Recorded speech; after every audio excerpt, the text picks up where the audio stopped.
Good morning to all of you. I welcome you to this class of Big Data Analytics. In today's class, we are going to discuss about the Hadoop and its ecosystem. We'll also be discussing about the big data basics and the big data use cases. And then we will discuss about installation of Hadoop on Ubuntu. That is the outline of today's lecture. So this is just a recap. We discussed this Hadoop and its ecosystem in our previous class. So these are the components of the Hadoop ecosystem: HDFS, Hive, Pig, Yarn, Flume, Scoop, Oozie, Zookeeper, Mahout, and Ambari.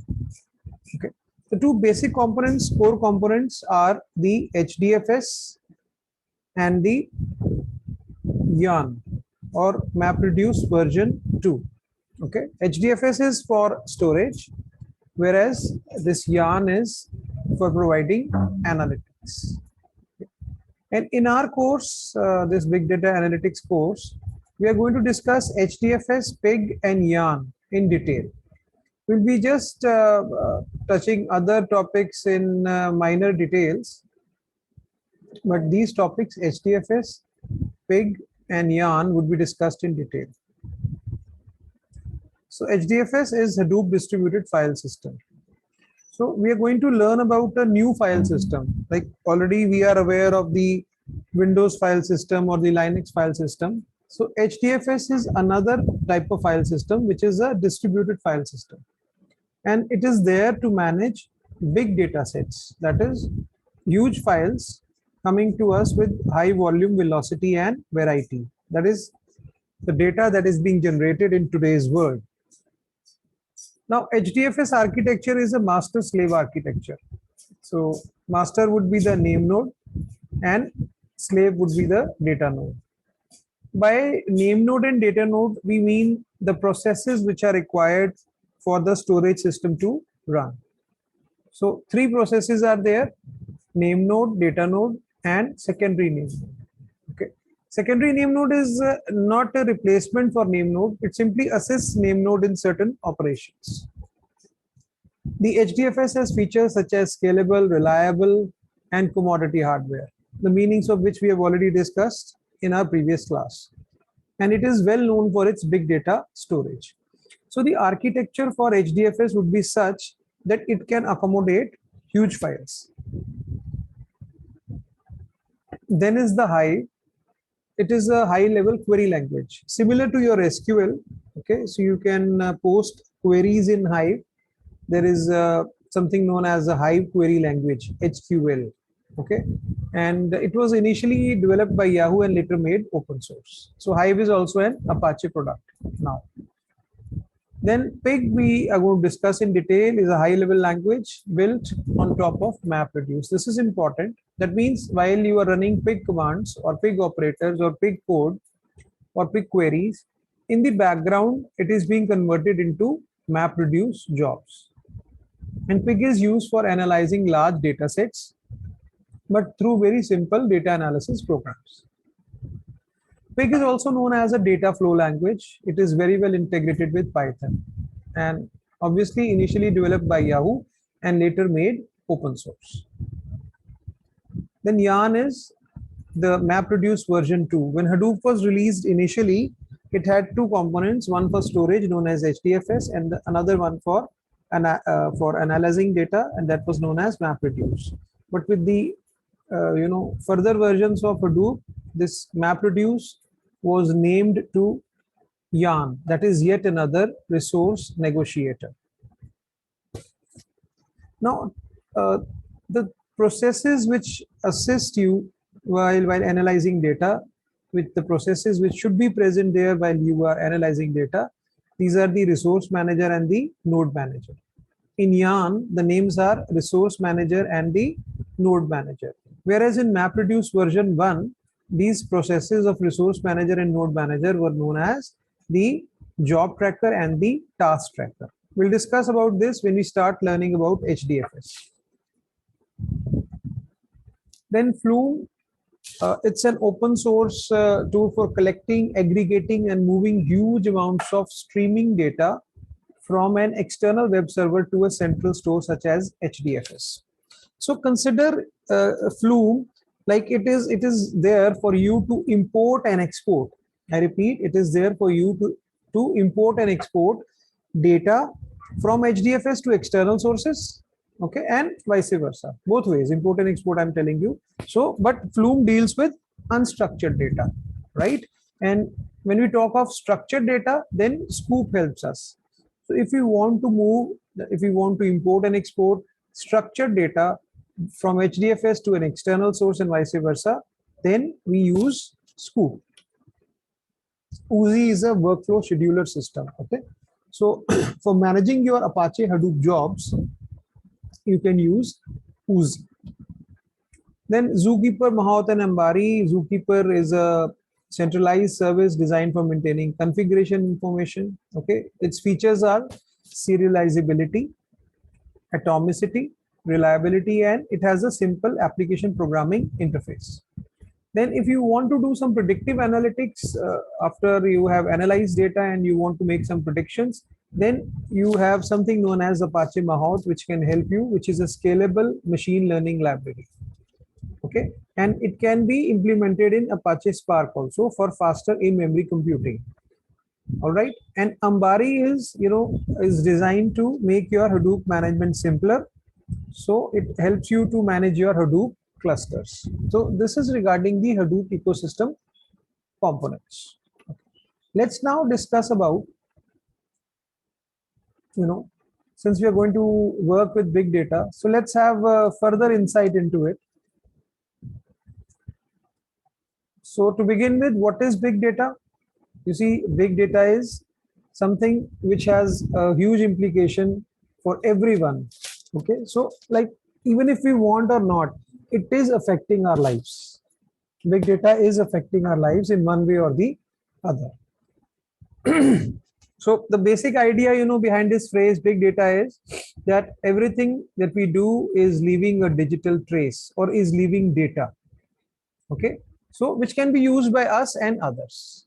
So big data is simply, whatever you do in today's world, it is leaving a digital trace. It is leaving some data which can be collected by us, by others, and which can be used and which can be analyzed and which can benefit organizations, which can benefit individuals. Okay. So from the dawn of civilization until 2003, mankind generated 5 exabytes of data. See, till 2003, people we generated 5 exabytes of data. And now in today's world, we are producing 5 exabytes of data every 2 days. And this pace is accelerating. Okay, so we may have some activity data. Okay, if we talk of big data, then we can have activity data. That is like activities like listening to music or reading a book. These things are also now generating data. Digital music players are there, ebooks are there. They are collecting the data. They are just checking like what sort of books you like. So they'll refer you. They'll provide you the information about all such new books so that they can sell their books. Okay. Similarly, for the digital music players. Okay. Then your smartphone collects a lot of data. Okay. And your web browser is collecting information on what you are searching for. So whenever you are using your web browser, you're reaching sites, you're using Google, you're using search engines. It is also, collecting the information that what you are searching for, what are your interests. Then your credit card company collects data on where you shop. Okay. So your credit card company is interested in your shopping patterns, your shopping trends. Okay. And you see, all these activities are connected. Everybody is trying to pick up data for their benefit, for their use. Then we have conversation data. Okay, so you see our conversations are now digitally recorded, right? And everything, our phone calls, Facebook, social media, Twitter, everything is being recorded. So whatever is relevant, they can pick it up from there. Then the photo and the video image data is there. Okay, so you can imagine the volume of photos and videos that we are uploading, we are sharing, we are downloading. Okay, all this is generating huge amounts of data, and the increasing amounts of CCTV cameras is taking video images. Okay, We are uploading hundreds of hours of video images to YouTube and other sites every minute. Then sensor data is there. Okay, so you see we are increasingly surrounded by sensors that are collecting and sharing data. Okay, so uh, as I discussed in my previous lecture, if your smartphone is there, it contains a GPS to track exactly where you are every second of the day. The track can be made, like if you want to locate somebody, the track can be made. The satellites can do all these things, right? Then the Internet of Things data, we want everything, at the touch of our finger. We want to control our smart fridges, we want to control smart alarms, we want to control smart watches. Okay, traffic sensors are there. Everything is generating data which can be utilized, for betterment, which can be utilized for promoting business, which can be used for increasing revenues, and so on. Okay, so as I discussed in yesterday's class, with this datafication comes big data. It has got the following characteristics. So initially we had four: volume, velocity, variety, veracity. Okay, volume, velocity, variety, veracity. Okay, so volume is simply the vast amounts of data that is being generated every second, and we are not talking about terabytes. We now talk about in terms of zettabytes or brontobytes. Okay, so huge volume. It's beyond our imagination how much data is being generated every second, and then it's our responsibility to pick up the relevant out of it, so that we can benefit ourselves, we can benefit the society, we can benefit others.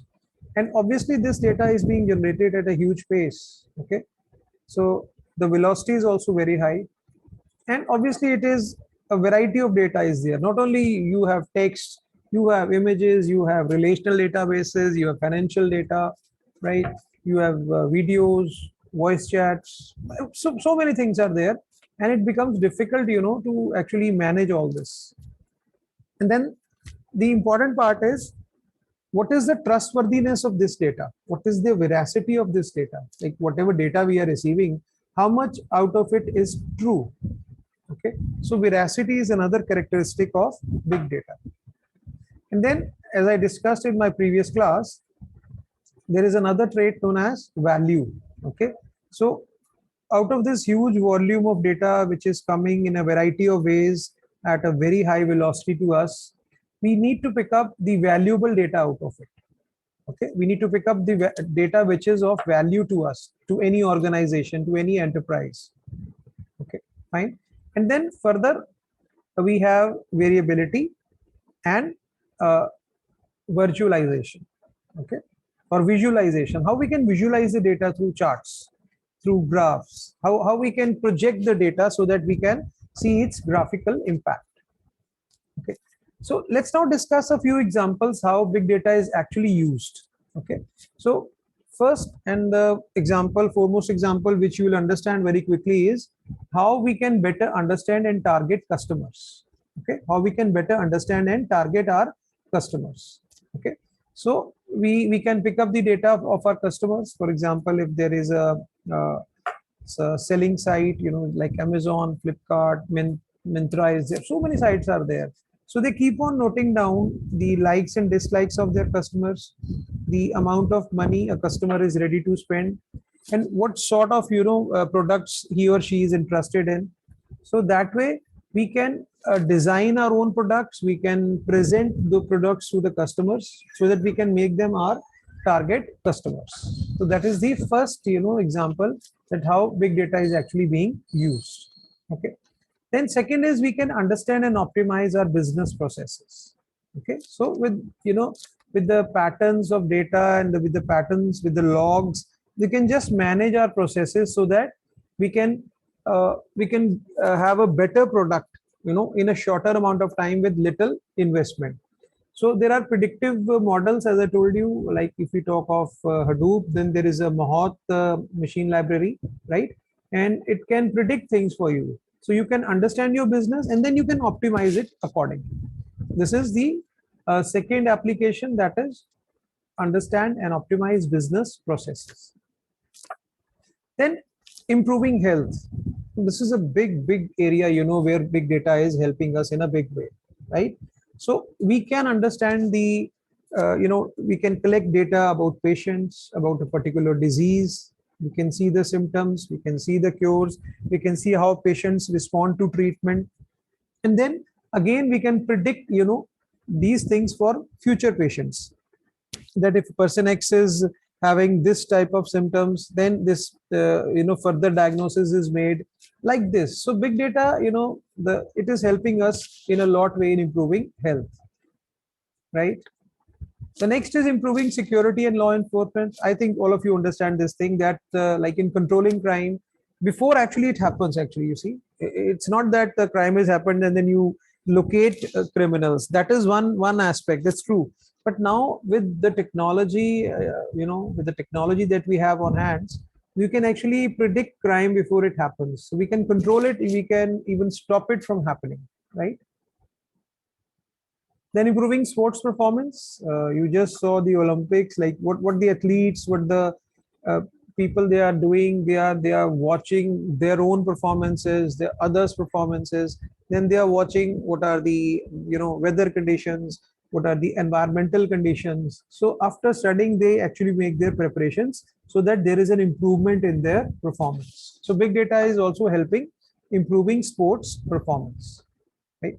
Then improving in optimizing cities and countries. So obviously we can improve our cities, we can make smart cities with the help of big data, right? We can control the traffic, we can see the real-time traffic information from our GPS, right? And all this will help us to make infrastructure which can support a clean and improved and optimized city and a country. And you see the applications are endless. We have just discussed a few cases, okay, but the applications are endless. And you see any business which is not using big data, okay, is actually missing something, right? So let's now shift us discussion to, say, big data.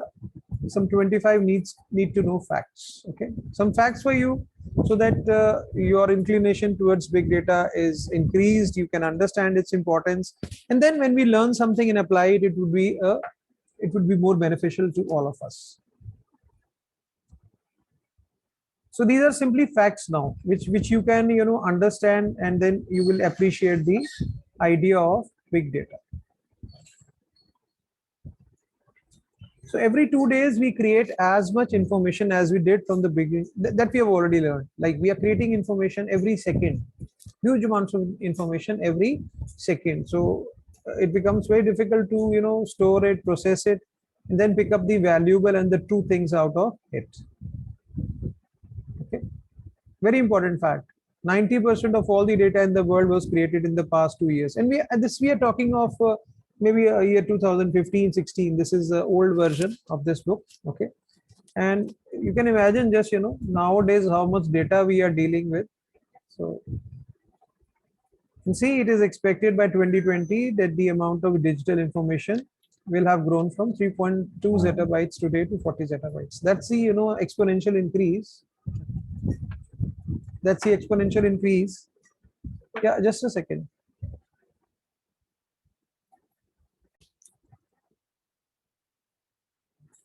So this is a exponential growth in data, right? And the total amount of data being captured and stored by industry doubles every 1.2 years. This is another fact. This, I think, might be now 500 million emails, I suppose. Every minute we send this much amount of emails, Facebook likes, tweets are there, uploading of photos is countless, I think. And Google can process on an average 40,000 search queries per second. Imagine, okay, and 3.5 billion search queries in a single day. We just simply do Google and we expect it to respond. Everybody wants a quick response. So see the amount of queries that Google is handling in a day, right? The amount of data, the videos that we are uploading to YouTube. Okay, you can read this fact also. Then there is another interesting fact here, this one. So if you burnt all of the data created in just one day onto DVDs, that means if you make DVD of the data that is created in one day, you could stack all those DVDs on top of each other and reach the moon twice. That is the amount of information that we are talking about. Then this fact is also there, like companies, this is a phone company, so it has got phone records of the size of 312 TB. Okay, so many websites are springing up every minute of the day. So many jobs would be created for IT people because we need to manage all this data. Data centers are coming up. Okay, this I discussed with you yesterday also. Twitter is measuring sentiment analysis. Okay, so you see 12 TB of tweets every day. That's a huge amount. So to pick up the meaningful out of it and then to predict something out of it is a real big challenge. Mobile networks, a lot of data is there. Okay, internet traffic has increased. Hadoop market has increased. Okay, this is another interesting fact for you. Those of you who are fact savvy. The number of bits of information stored in the digital universe is thought to have exceeded the number of stars in the physical universe in 2007. Let's see this. Okay. So there would be 1.2 billion smartphones in the world. Okay. Obviously, you know, they got so much data in them. They're full of sensors. They detect everything. They detect how much you've walked, how much you have traveled. They're doing everything. Okay. They can make predictions also. The Internet of Things is really coming up in a big way. So the radio frequency ID devices, you know, they can track the movements, predicting crimes actually before they happen. This is happening in California and in many countries, you know, with the technology that is at hand, we can do this. Healthcare has also improved from big data. Okay. Retailers have increased their profit. This is something, you know, which all of you understand because like people can just order sitting at home and they receive their things in maybe minutes, in hours, in days, depending on the size and the quantity of the things. But retailers have really increased their profit margins with this. Okay. And that the big data industry is expected to grow to, you know, it is growing every minute, right? Okay. So let's now discuss the steps which are required to install Hadoop on Ubuntu. Okay. So we are talking of a single node cluster, right? In a single node cluster, we have one name node and one data node because we are working on a single computer.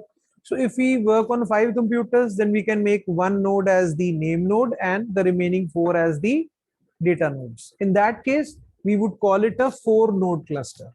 See it like this. Okay, so when you are installing Hadoop on your system, on your laptop, on your desktop, it is known as a single node cluster, which means that there would be one name node and one data node.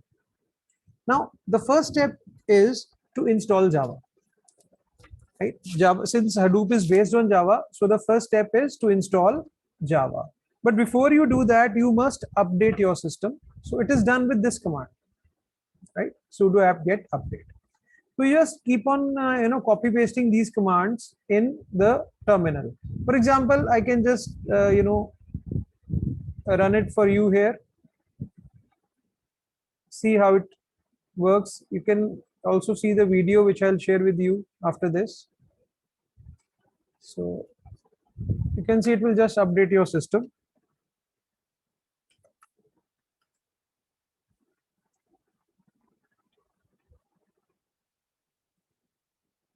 So it is updating the system now. Like if some updates are not there, it will do that.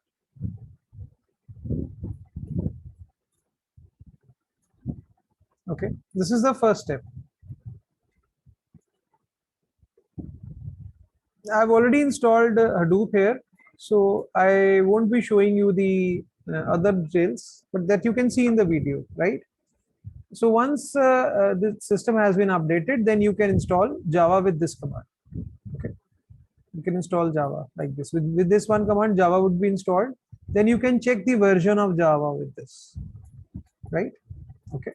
So depending on whether you have a 64-bit or a 32-bit system, you will get that version of Java. Then the second step is, the important step is that you must add a dedicated Hadoop group and user. Since we are going to work with the Hadoop, so we want a group, a new group and a new user in it to use Hadoop. So to add a new group, the command is this. Okay. Sudo is that we are running this with the admin. Okay. You can see here the username is K, which is an admin. Keep this thing in mind. Okay. Which is the administrator. Okay. So when we create a new group, this is done with this command. Then to create a user within that group, this is the command. Okay. So to create a user, HD user within the group Hadoop, this is the command. Okay. And then once this has been done, you can just check whether the group and the user have been created or not with this command. Okay. Groups HD user. Okay, so I'm just checking that HD user belongs to which group. Okay, so we can check it here. Okay, fine. Then next step is to install the secure shell. Okay, so this secure shell has got two things. The SSH, that is the command that we use to connect to remote machines, because when we are talking of a cluster, we have a server and we have the machines or the nodes lying in different places, not at one place. Okay, so to connect to remote machines, there should be something known as a SSH service which should be present, and a SSHD, the daemon which is running on the server and allows clients to connect to the server. These two things should be running. Okay, so this can be done by installing SSH. Okay, and this SSH is already there. Okay, but you need to start this SSHD. So for this you need this command, sudo apt get install SSH. Okay, once you run this command, okay, and once it runs properly, okay, you can just issue this and this should be the output. You can just issue this and this should be the output. So let's check both these.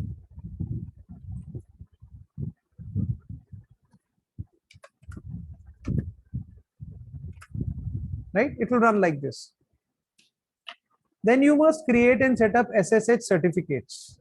Okay, so Hadoop, it requires to manage its nodes, that is remote machines plus your local machines. Okay, so we must configure it so that we don't have any problems. We don't need to give the username and password every time we connect to the machine. Okay, so now for that you must log in as the new user that you created, and you must generate a key. Once this key is generated, we will store it in some place so that it does not ask for a username password every time a machine connects to the server. Okay, so this is the command ssh-keygen, right? It will create this key. Okay, and then you just copy it to the list of authorized keys. Okay, this is the command which is doing it. This command will copy this key to the list of authorized keys so that the machine is authorized to connect to the server. Okay, so it will let us use Hadoop without prompting for a password. And then you can check like this, connect once, then you are ready to work with it. Next step is installing Hadoop. Okay, so you can download the latest version of Hadoop. Okay, I have downloaded the 3.2.2. Okay, I've installed it also. This is the command. Once you've downloaded, I hope you understand where to download it from. Let's check. You can just write here, go with this. Then you can just write here Hadoop download. Okay. So you can see release 3.2.2 is available. You can download it. Okay, fine. Now, one important thing which I'll discuss with you guys. I want to discuss one important thing with you regarding this, because I've seen that you people are not very much comfortable with Linux. You are not very much sure about the paths in Linux, the users in Linux, the groups in Linux. So you see, we downloaded this using this HD user login, right? This is important, HD user login. So now this tar command will unzip this file. Okay, tar is for unzipping, opening of this file so that a folder is created with the same name, Hadoop 3.2.2. Okay. This file would be there since you logged in using the admin, and in between you changed the user. You did it here. This is very important. This is you logged into HD user. The prompt before was K add this. And once you come with HD user, the prompt changes to HD user add this. So since you're logged in, initially you're logged in with this account. So the file which you download here, okay, if you're downloading, will go to the download folder of the user K and not HD user. So while you are here, if you use this command, it will give you error. Okay, this will give you error. So you must copy this file from the K users downloads folder to this HD user's current home, wherever you want to paste it. Okay, and then only it will be unzipped. You try this. If you face any problem, you can ask me. One of the students did face a problem, so I told that person that this is the way you can handle it. Okay, then we must create a directory, so where we are going to place our installation. So I have decided that we'll place our installation in this folder /usr/local/hadoop. Okay, so to create this path, whether it exists or not, here is the option is -p with mkdir. The option is -p. Okay, and /user. This is the name of the path that we want to create. Understood? -p would see that if USR is not there or local is not there, these folders are automatically created. So this hierarchy, this tree would be created by using this -p. Okay, so but if you issue this command, okay, you're issuing this command, okay, this is an admin command because you're trying to create something from the root. I hope you understand that. Whereas HD user is a simple user. It is not having this sudo privileges. Okay, that is why it says HD user is not in the sudoers file. This incident will be reported. I hope all of you understand. If you are not the admin, or if you don't have the sudo rights, then you cannot do anything from root. I told you in the previous class, you can only work from your home folder and down. Okay, so this command will result in this warning for you. HD user is not in the sudoers file. The incident will be reported, right? Okay, so we can check whether HD user is in the sudo group or not. So you use this command sudo -v. So it will say HD user may not run sudo on laptop. Okay, so now what we can do is we can add HD user to the sudo list. Okay, so once again we must log in as admin. Okay, and then use this command to add HD user to the sudo list. Sudo add user HD user sudo. With this, HD user can also issue admin command. It can now act like a admin. I hope this point is clear to you. So I already did this thing. So let's see whether our HD user is can issue sudo or not. So everything is fine. Okay. If there is no such message like this, okay, it can issue sudo commands, right? And this would be possible with this command. Okay, right. So after that, like it's not there, I've not written it here. Once again, once you have added, you first log in as the user K, added HD user to the sudo group. Once again, remember, you need to do this installation using this HD user. So again, log into HD user. See the prompt here. That's important. Okay. And then again, you issue this command. Okay, I've written it here. Yeah. You need to issue this command. Only then the directory will be created. Right. And then you can, you've already unzipped this file here. You've already unzipped this file here, right? This file ko expand karna, you've already unzipped it. So there is a folder with the name as 3.2 Hadoop 3.2.2. You just move to that folder. Okay, important thing, and copy all the files from there. Move all the files from there. So you're asking sudo mv means move, star means all the files you are present in this folder. So all the files from this folder will be moved to your installation folder, right? All the files from your Hadoop 3.2.2 folder, the installation files would be moved to this new installation destination where we want to install Hadoop. Okay, and then you just change the ownership of this particular folder that you have just created. Okay, give its ownership to with the chown command to hd user and Hadoop, right? So now this folder belongs to this hd user and this group Hadoop. Okay, now next step is to set up the configuration files. The next step now is to set up the configuration files. I would say the most important part of our installation is this. If you do any mistake in here, your cluster won't start. Remember, if you do any mistake here, your cluster won't start. So this is the important part, right? So the first file that you need to work with is the .bashrc file.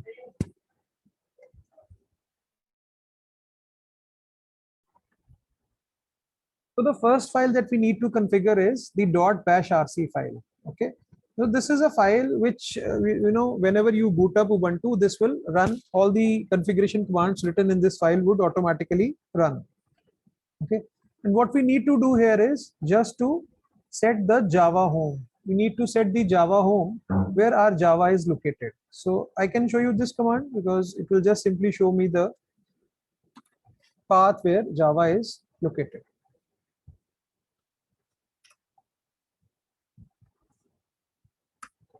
Okay, so my Java is located here. You can see. So what you should copy from here is important. You should copy till here. This is your Java path. For a 64-bit system, this will appear like this. Remember, okay, for a 64-bit system. And for a 32-bit system, I've written here, the output would be this.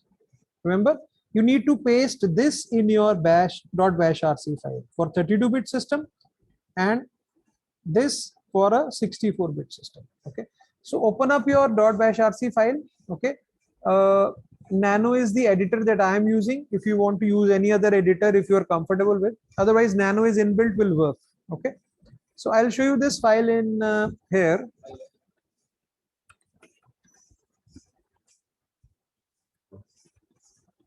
Okay, this is the configuration file. So you can see here I have set the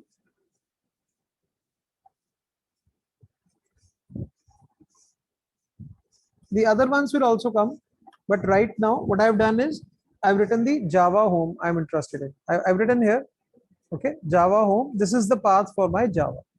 Okay, now to work with this file, if you need to come out of it, just press Control X. It's here written at the bottom. Can you see? Control X, exit. Okay, so just press Control X, and if you want to save the changes, you should press Y and enter, otherwise N and enter. Okay, so I'll press Y once again.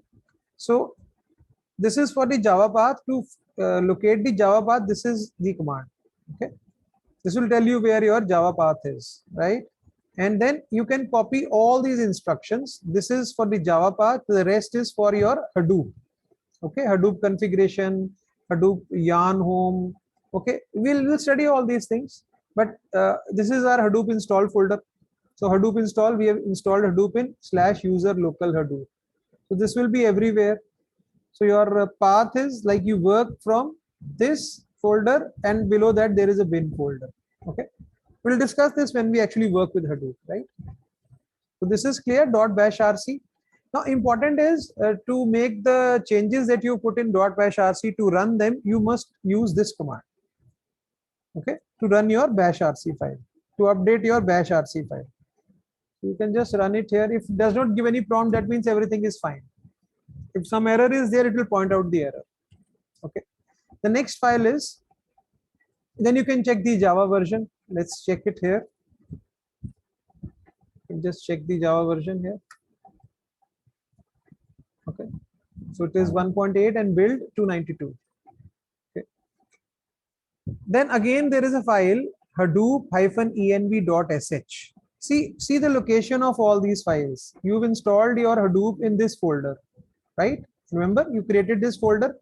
So when you install, when you copy the files, so this structure is created automatically, and all your XML files, environmental files, all the configuration files are in this folder /etc/hadoop. Okay, all the files are there. Let me show you.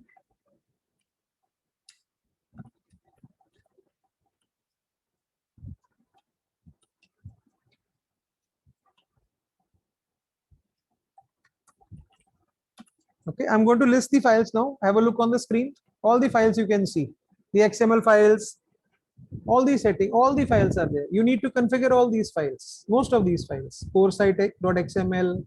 Okay, I'm going to go through all these files in today's lecture. Clear to you? That's why we are using this path. Okay, so this file hadoop-env.sh. Okay, in this also we must set the Java home. So I have opened this file with this command. Okay, and I've used this command again. I've written the Java home here. So let's see this. Let me just open this file.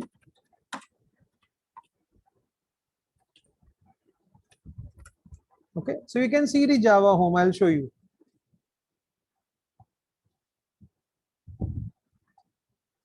Can you see this?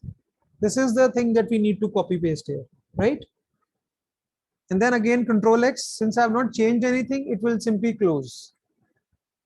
Okay, then the next one is the important file core site.xml. Listen very carefully about it now. Okay, so it contains configuration properties that Hadoop uses when starting up. Okay, so when Hadoop starts, it will be looking for all the configuration properties from this file. Okay, so before you use this file, you must create a folder. Okay, so this is a folder which we are creating to put all our temporary files, to place all our temporary files into. Okay, so first we will create this folder, then we will change its ownership to HD user Hadoop, and then we will open this file core site.xml, and within the configuration tags we will paste the following things. Before pasting, I'll discuss with you. So one property is that where is the Hadoop's temporary directory located. So you will put the path here, that all the temporary files should be put here, right? Okay, then what is the default path of our name node?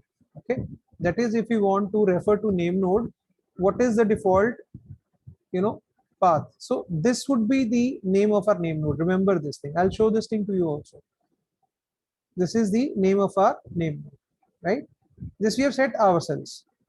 We can change it also, like in some recent version they change it, but I've kept it the same. You can go with this, no worries about it.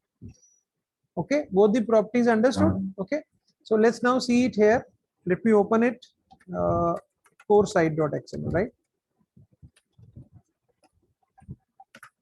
See, I've already done this. You just need to paste that within the configuration. I've pasted both Hadoop temp directory also and the name node's name, fs.default.name. Okay, the name of the default file system. So the name of the default file system is also known as the name node. This is the address of the name node. We will actually work with commands. We will actually be using it there. Remember it there, right? So this is about core site. Next is the mapred site.xml. Okay. So before version 3, if you are using a version 2 dot something, this file is not present. Okay. You need to copy it. Okay. So you need to issue this command cp for copy. This file is having the name as this. Understood? Before version 3, you don't have a file with the name as mapred site.xml. So there is a file with the name as mapred site.xml.template. You can rename it. So by copying, it will be renamed. Okay, and then you can open this file.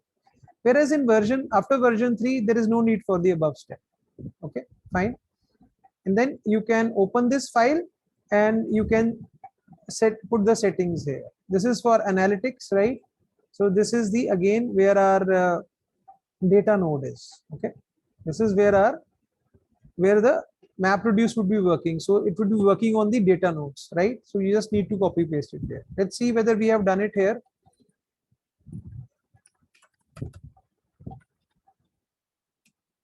Okay, can you see it? It's there. All right. The next important file, this is for your cluster. This is very, very important file, hdfs site.xml. Okay, it needs to be configured for each host in the cluster that is being used. Okay, so it will specify what are your name node directories and what are your data node directories. Okay, so obviously before we actually change this file, update this file, we must create these directories. So let's see where we are creating this. So we are creating our name node under this user local. Then there is a folder Hadoop underscore store. Then there is a folder HDFS, and below that we create our name node directory. Okay, let's see. Let me show you this thing. First, let me come to home. Then go to local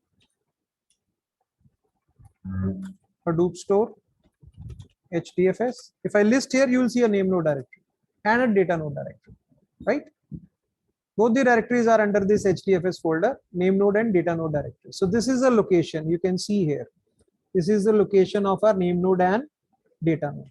Okay. So, and then you change the ownership of this folder, Hadoop store, which is containing all these files, to HD user Hadoop, right? And then you open this important configuration, you open this file. Okay. First one is the replication factor. First property is replication factor. So what do we mean by replication? That means, you see, when we will be studying this HDFS in detail next week, then you will see that what we do is we have a huge file, we split it up into parts, and then we make replicas of the parts and store them, around the cluster, so that availability is always there. If one of the nodes goes down, then the availability is there. Okay, more about it when we actually work with our cluster. Okay, so right now we have a replication factor of 1. Otherwise, the default replication factor in Hadoop is 3, remember. Okay, but why I've taken it as 1? Because I'm using a single node cluster. There is only one name node and one data node.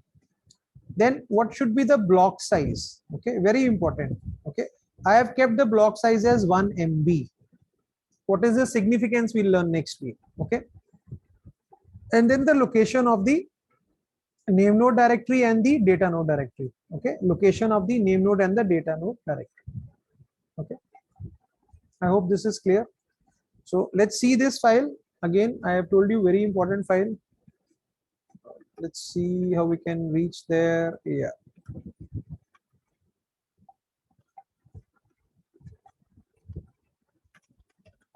HDFS site, right?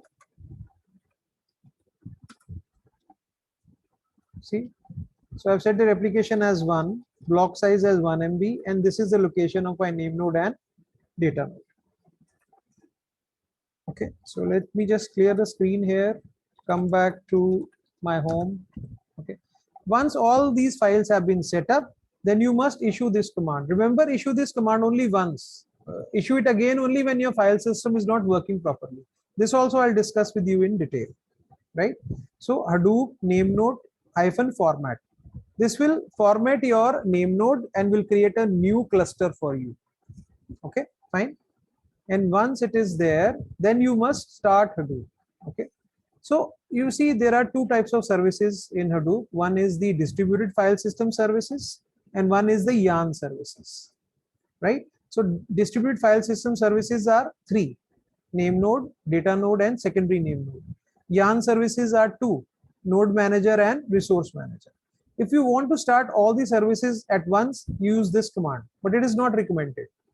Okay, it is not recommended. So you should use this to start the distributed file system services and YARN to start the processing services. Okay, I'll do it for you in my cluster so that you can have a good look. So I'm writing here start-dfs.sh. I'm going to start the distributed file system services.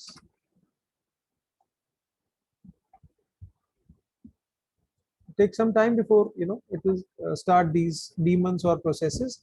It will also tell us where, on which ports these services, these daemons are, processes are running. So the DFS services have started. You can now use your cluster for storage. If you want to see whether they have started or not, use the JPS command. This JPS is the Java process status command. Okay, this will tell you that these services are running. JPS itself is a service, so it also comes there in the list. Again, to start the other daemons, the yarn daemons, just write start-yarn.shs, right? So it will start the resource manager and the node manager. And now if I give JPS, you will see that it will display all the services. So your cluster is fully ready to work with analytics, with storage, with everything. All right. So then another step would be, once you have used your cluster and you want to log out, important thing is you should stop them also. So stop hyphen, you can stop the yarn services. Stop hyphen yarn dot shell. This is a good thing, otherwise you may face some problems sometimes. Okay. And then you can close the DFS services.